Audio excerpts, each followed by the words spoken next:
नमस्कार, ये आकाशवाणी है। अभी आप मनोज कुमार शर्मा से समाचार सुनेंगे।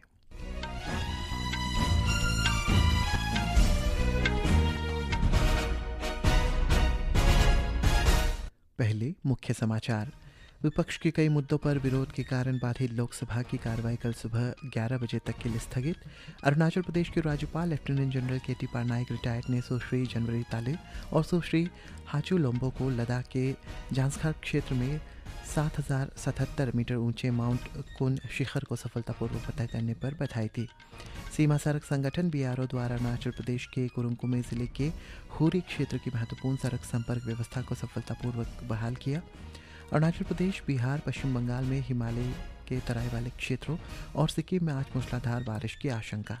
इधर ईटानगर मौसम विभाग ने भी अरुणाचल प्रदेश के लगभग हर जिले के लिए येलो, 6 अन्य जिलों के लिए ऑरेंज और पापुम-पारे जिले के लिए अत्यधिक बारिश का रेड अलर्ट जारी किया है। भारत ने आधार कार्ड से सत्यापित 5 लाख से अधिक अंगदान प्रतिज्ञाएं पूरी की। अंग प्रत्यारोपण में वैश्विक स्तर पर भारत तीसरे स्थान पर। अमेरिका और ईरान के बीच आज अगले दौर की शांति वार्ता की संभावना। और 2030 अहमदाबाद राष्ट्रमंडल खेलों की आधिकारिक उल्टी गिनती शुरू। कल रात ग्लासगो राष्ट्रमंडल खेलों के समापन के साथ भारत को खेलों का बैटन औपचारिक रूप से सौंपा गया। अब समाचार विस्तार से। संसद के दोनों सदनों की कार्यवाही आज विभिन्न मुद्दों पर विपक्ष के हंगामे के कारण बाधित हुई, जिसमें नीट परीक्षा मुद्दे पर छात्रों के विरोध प्रदर्शन के दौरान कथित पुलिस कार्रवाई भी शामिल है। बार बार स्थगन के बाद लोकसभा की कार्रवाई कल तक के लिए स्थगित कर दी गई। आज पहले स्थगन के बाद लोकसभा की कार्रवाई जब दोपहर 12 बजे प्रारंभ हुई तो पीठासीन अधिकारी कृष्ण प्रसाद टेटनी ने विपक्ष के हंगामे के बीच विधायी कामकाज शुरू करने का प्रयास किया। इस बीच सांख्यिकी और कार्यक्रम क्रियान्वयन मंत्री राव इंद्रजीत सिंह ने भारतीय सांख्यिकी संस्थान विधेयक 2026 संसद के समक्ष प्रस्तुत किया। वित्त मंत्री निर्मला सीतारमण ने बैंकरों के बही खातों का साक्ष्य विधेयक 2026 पेश किया। इस दौरान विपक्षी सदस्य नीट परीक्षा के मुद्दे पर छात्रों के विरोध प्रदर्शन के दौरान कथित पुलिस कार्रवाई पर केंद्रीय गृह मंत्री अमित शाह के जवाब की मांग लेकर सदन के बीचों बीच आ गए। पीठासीन अधिकारी ने सदस्यों से अपनी सीटों पर वापस जाने का आग्रह किया। इसके बावजूद गतिरोध जारी रहने पर लोकसभा को दोपहर 2 बजे तक के लिए स्थगित कर दिया गया था। विपक्ष से कई सदस्यों ने अपोज करने का नोटिस दिया है। अभी मैं उनके नाम भी पढ़ा हूं। आप उनको मौका देंगे नहीं देंगे? आप सोचिएगा। इस तरह ये प्लेकार्ड लेके आना पहली बार, कई बार बोल चुके, it is against the norms of the parliament. You can not do this. अगर आप इसी तरह चलते हैं तो कैसे आगे चलेगा? उधर राज्यसभा में भी ऐसी ही स्थिति देखने को मिली। सदन की कार्रवाई सुबह 11 बजे शुरू होने पर मंत्रियों ने अपने दस्तावेज पटल पर रखे, लेकिन विपक्ष के हंगामे के कारण सभापति सीपी राधाकृष्णन ने दोपहर 2 बजे तक के लिए स्थगित कर दिया गया। इससे पहले दोनों सदनों की ओर से ग्लासगो में संपन्न हुए राष्ट्रमंडल खेलों में भारत के शानदार प्रदर्शन के लिए बधाई दी गई। राज्यसभा सभापति सीपी राधाकृष्णन और लोकसभा अध्यक्ष ओम बिरला ने कहा है कि भारत के पैरा एथलीटों ने भी 3 स्वर्ण, 2 रजत और 2 कांस्य सहित 7 पदक जीतकर राष्ट्रमंडल पैरा खेलों में अब तक का सर्वश्रेष्ठ प्रदर्शन करते हुए इतिहास रचा है। लोकसभा अध्यक्ष ओम बिरला ने बताया कि अगले राष्ट्रमंडल खेल वर्ष 2030 में गुजरात के अहमदाबाद में आयोजित होंगे।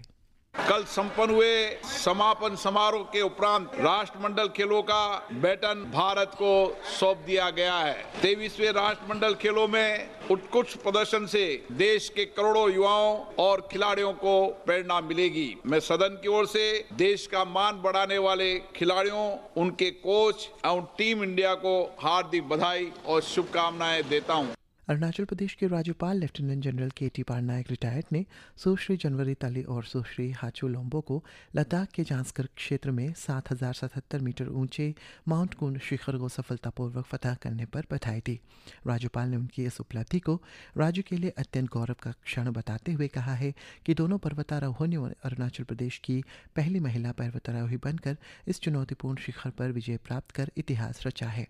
उन्होंने कहा कि माउंट कुन भारत के सबसे कठिन उच्च हिमालय पर्वतारोहण स्थलों में से एक है, जहां बर्फ से ढकी खड़ी ढलानें, खतरनाक हिमनद, पतली हवा और अप्रत्याशित मौसम जैसी कठिन परिस्थितियां पर्वतारोहियों की कड़ी परीक्षा लेती है। राज्यपाल ने कहा है कि ये सफलता असाधारण साहस, दृढ़ संकल्प, सहनशीलता और मानसिक दृढ़ता का परिचायक है। सीमा सड़क संगठन बीआरओ द्वारा अरुणाचल प्रदेश के कुरुंग जिले के हुरी क्षेत्र के महत्वपूर्ण सड़क संपर्क व्यवस्था को सफलतापूर्वक बहाल कर दिया गया है। इसके लिए संगठन ने 200 फीट लंबा वैली ब्रिज स्थापित किया, जहां गत 11 जुलाई 2026 की रात आई अचानक बाढ़ में वहां का मौजूदा पुल बह गया था, जिसके कारण पूरा क्षेत्र अन्य स्थानों से कट गया, जिससे लोगों की आवाजाही, आवश्यक वस्तुओं की आपूर्ति तथा आपातकालीन सेवाएं बाधित हुई। संपर्क बहाली का कार्य प्रोजेक्ट अरुणाक द्वारा मिशन मोड के अत्यंत चुनौतीपूर्ण परिस्थितियों के बीच किया गया। 85 आरसीसी और 756 बीआरटीएफ की बीआरओ टीमों ने लगातार हो रही भारी वर्षा, तेज नदी प्रवाह और अस्थिर मिट्टी जैसी कठिन परिस्थितियों का सामना किया, जिससे पुल की नींव और पहुंच मार्ग के निर्माण में कठिनाई आई। इस बीच होरी के निवासियों ने संपर्क बहाल होने पर बीआरओ के प्रति आभार व्यक्त करते हुए कहा कि ये संपर्क उनके आजीविका और बुनियादी सेवाओं तक पहुंच के लिए अत्यंत महत्वपूर्ण है। मौसम विभाग ने आज अरुणाचल प्रदेश, बिहार, उप हिमालय, पश्चिम बंगाल और सिक्किम में मूसलाधार बारिश के लिए ऑरेंज अलर्ट जारी किया है। कल हरियाणा, चंडीगढ़, पंजाब, हिमाचल प्रदेश, उत्तराखंड और उत्तर प्रदेश में भी तेज बारिश की संभावना व्यक्त की गई है। अगले 2 दिन तक अंडमान और निकोबार द्वीप समूह, असम, मेघालय, नागालैंड, मणिपुर, मिजोरम, छत्तीसगढ़, तटीय कर्नाटक, झारखंड, केरलम, माहे, कोंकण, गोवा और मध्य महाराष्ट्र में भी इसी तरह का मौसम रहने की आशंका है। इधर ईटानगर मौसम विभाग ने आज अरुणाचल प्रदेश के 3 जिलों अपर सुबनसिरी, शी योमी और अपर सियांग को छोड़ अन्य सभी जिलों के लिए येलो, साथ ही 6 जिलों ईस्ट कामेंग, कुरुंग कुमे, रेपारादा, ईस्ट सियांग, लोहित और लोंगडिंग के लिए ऑरेंज, साथ ही पापुम-पारे जिले के लिए भी अगले 24 घंटों में अलग अलग स्थानों में गरज के साथ अत्यधिक तेज बारिश का रेड अलर्ट जारी किया है। भारत ने वर्ष 2023 में डिजिटल अंगदान पोर्टल के शुभारंभ के बाद से 3 वर्षों के भीतर आधार सत्यापन अंगदान प्रतिज्ञाओं का 5 लाख से अधिक का आंकड़ा पार कर लिया है। नई दिल्ली में आयोजित 16वें भारतीय अंगदान दिवस समारोह को संबोधित करते हुए केंद्रीय स्वास्थ्य एवं परिवार कल्याण राज्य मंत्री अनुप्रिया पटेल ने बताया है कि पिछले 12 वर्षों में भारत में अंग प्रत्यारोपण की संख्या प्रतिवर्ष 20,000 से अधिक हो गई है। प्रधानमंत्री नरेंद्र मोदी के मन की बात कार्यक्रम के माध्यम से अंगदान को प्रोत्साहित करने के प्रयासों का उल्लेख करते हुए उन्होंने राष्ट्र से अंगदान को सबसे बड़ा दान मनाने की अपील की है। आप एक स्वस्थ जीवन शैली को अपनाएं, किसी भी प्रकार के नशे से दूर रहें और भोजन आहार ऐसा लें जो आपके शरीर को बीमारियों से मुक्त रखे। और उसके बाद भी यदि ऐसी परिस्थितियां विकसित होती हैं किसी भी व्यक्ति के जीवन में कि उसे अंगों की आवश्यकता पड़े, तो समाज के बीच में से हमको इन प्रयासों को बढ़ाना होगा। अमेरिका के राष्ट्रपति डोनाल्ड ट्रंप ने कहा है कि ईरान के साथ आज अगले दौर की शांति वार्ता हो सकती है। ये बातचीत मध्यस्थताओं के जरिए होने की उम्मीद है। एयरफोर्स 1 में पत्रकारों से बातचीत में राष्ट्रपति ट्रंप ने पुष्टि की है कि बातचीत के रास्ते खुले हैं। उन्होंने बताया है कि सऊदी अरब, संयुक्त अरब अमीरात, कतर और ईरान के साथ कूटनीतिक बातचीत के कारण उन्होंने उसे बड़े हमले से रोक दिया है। पाकिस्तान के अवैध कब्जे वाले जम्मू कश्मीर में प्रदर्शनकारियों और सुरक्षा बलों के बीच हिंसक झड़पों के बाद स्थिति तनावपूर्ण बनती दिख रही है। मानवाधिकार समूहों का आरोप है कि हताहतों की संख्या काफ़ी बढ़ गई है।